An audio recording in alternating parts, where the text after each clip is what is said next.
Sharjah में मुनक्कद हुआ क्रिकेट मेला। Tape ball cricket tournament season 1, जिसका इनाकाद हाइट ट्रेडिंग ग्रुप और सुपर फिक्स ग्रुप ने किया। 12 टीमें और हजारों के इनामात। टीम FMTK ने मैदान मार लिया और पाए 5,000 दरम कैश, जबकि MWI रनर अप रही, जिन्हें मिले 2,000 दरम cash prize.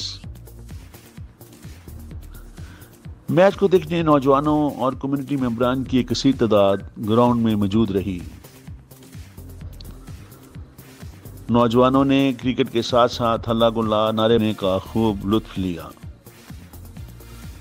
CEO high trading Chaudhry Zaheer Gujjar और CEO super fix Naveed Ahmed ने खिलाड़ियों में इनामात तकसीम किए।